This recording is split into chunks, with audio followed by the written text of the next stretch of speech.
There really is nothing like a crisp, cozy winter story in the summer to help us cool down and dwell on the nice, cozy memories of the past, isn't there, everybody? Welcome to another short CM Kozemen story episode where we talk about that one winter in Istanbul where it rained so hard that people had to rent out VHS videos by the kilogram. Yes, everybody, this is an incredible and very cozy little tidbit of living memory I snapped up during my time. So we're gonna dive head first into this incredible, nice, crisp winter story. But if you want to make my summers and winters happier and crispier, and if you ever want to give something back to this channel for relating all these obscure but interesting, lovely short stories to you from real life, please consider supporting me on Patreon, Buy Me a Coffee, or the merch store.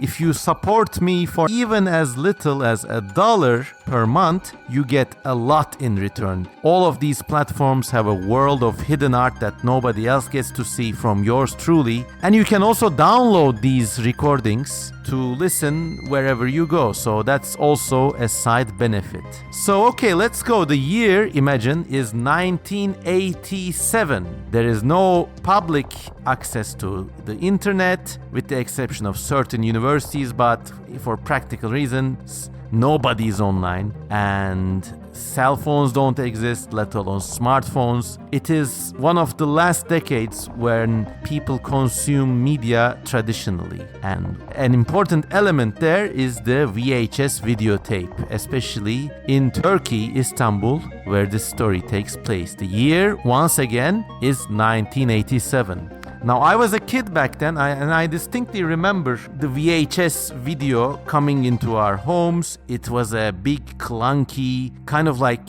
space age machine. I remember the video we had, my father brought it in, and it kind of popped its top open, and you had to slide in the tape that way, and you closed it, and it was like a magical and sensitive, almost sacred device. If any of you viewers have been around then, you would probably know what I'm talking about, but believe it or not, to all my younger viewers, this is how we consumed media back in the day.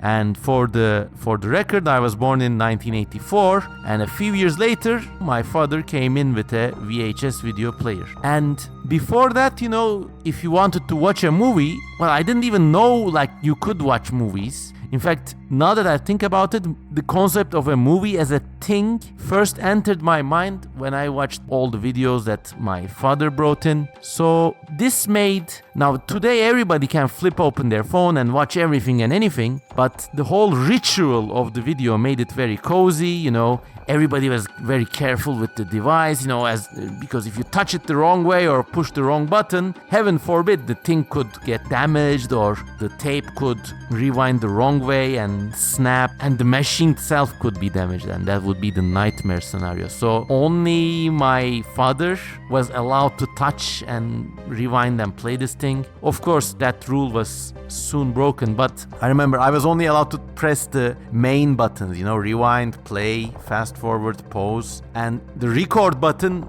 it was like, if you touch this, the tape is destroyed and we will have to pay a fine to the VHS Video Club, which is where the VHS video angle of the winter story comes in. So our home was in the Turkish city of Ankara, and anyways, I was having this nice, cozy, cathartic, formative memory experience with VHS tapes.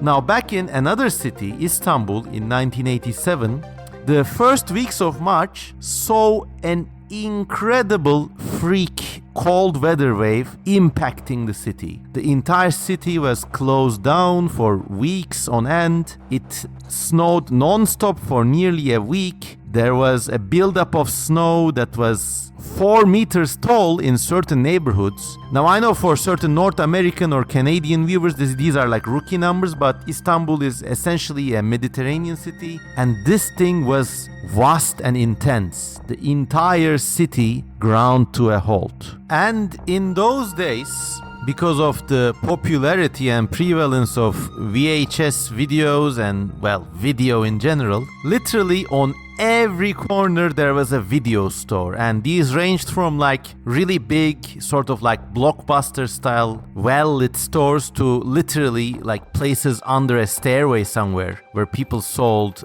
illegally duplicated videos. As a side note, of course, videos were widely copied and pirated in Turkey like in many developing countries, and it was a really nice and cozy and cool kind of thing. So imagine this, there's video shops everywhere. Heck, I even remember some grocery stores or corner shops, and they had like a stack of VHSs they could rent if anybody came around asking. And renting was also a thing, of course. Actually, renting was the real thing. You know, most homes, if they were sort of slightly above middle class, had a TV and a VHS player, but you actually did not own many tapes because they were really expensive, at least in the initial phase of the video boom. And most people instead rented VHS tapes from corner shops or these private video stores or whatever, you know. What you did was you basically went there and you asked the guy if you have like, I don't know, Aliens or Rambo 3 or something, and then literally in a notebook, remember there were no computers around in those days, at least not in Istanbul or Turkey.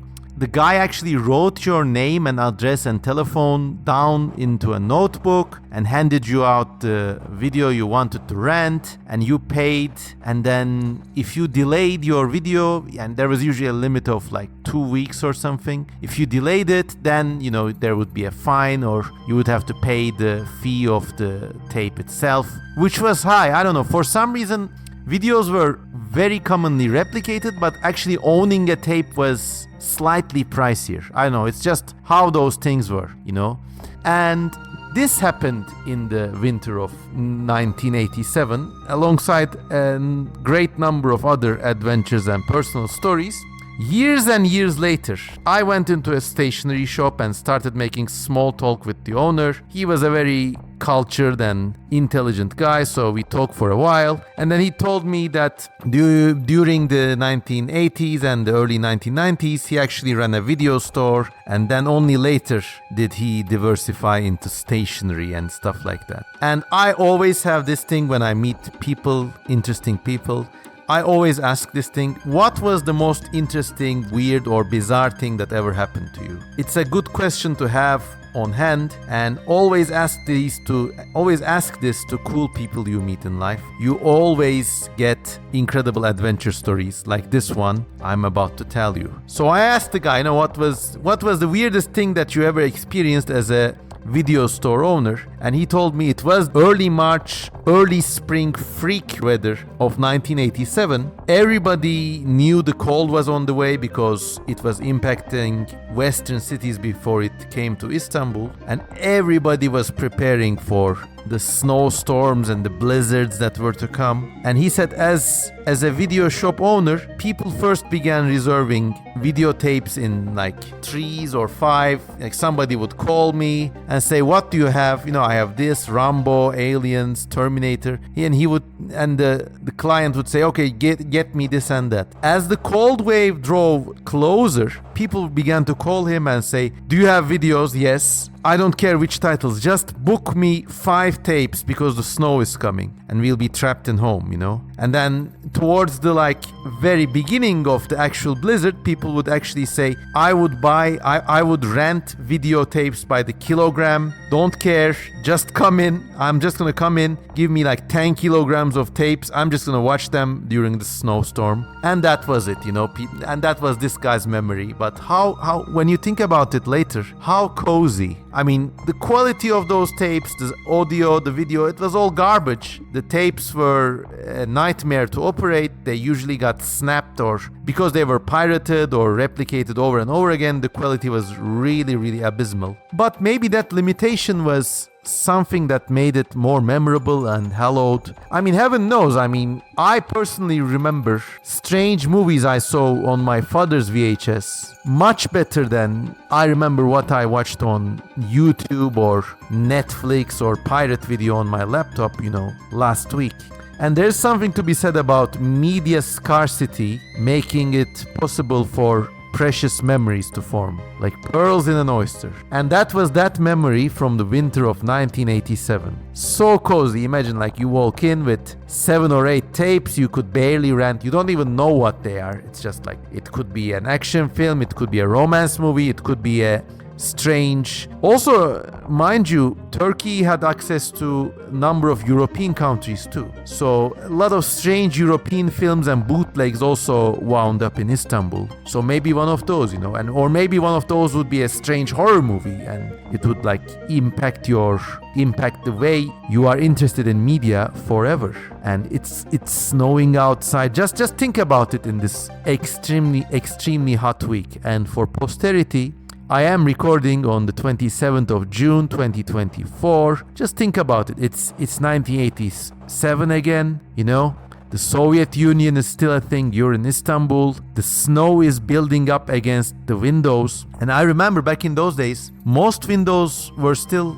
like lined with wood and a kind of putty-like paste instead of the PVC and silicone isolation we have in contemporary windows. Now windows are all made out of some like sort of like resilient plastic. But back in those days, I remember the windows in our Ankara, Turkey apartment, they were like made out of wood. And if you went close to the window, you could actually feel the cold seeping in from the seams. How cozy. So that's a thing, There's only one monitor in the house, and it's the CRT tube TV in the living room, or in fact most houses had a dedicated television room because this was like the Ark of Covenant, a sacred and hallowed relic. And you got food ready for several days for the snow-induced lockdown. Maybe your mom is cooking in the kitchen. I remember there were these coal or gas-fired heaters that were operated from the basement of the building, and everybody lived in multiple apartment blocks. There was, and to this day there still is, no such thing as an isolated family house in the American or even the British style. So everybody lived in cozy apartment blocks, and that was lovely. And then when the heaters fired up, they would make this kind of like clonk, clonk, clonk sound as the pipes expanded with the influx of hot water, and they would heat the house and the living room. And of course, these things seem so idyllic and paradisical only in hindsight. And to tell the truth, during the 1980s, a great many people could not afford that sort of a lifestyle, in an apartment block with a VHS video and with like a cozy lifestyle. But for those who were lucky enough to do so, these were really formative memories. And that was the story of the snowstorm and the VHS rental by the kilogram. I hope you like this, and please let me know if you have memories like that, winter memories like that from your childhood too. Interesting stories about legacy media and freak weather. These are always nice and lovely to think about, to retell, to share and contemplate. As always, stay safe, stay cool, and I love you all. This has been CM Kozemen. Goodbye.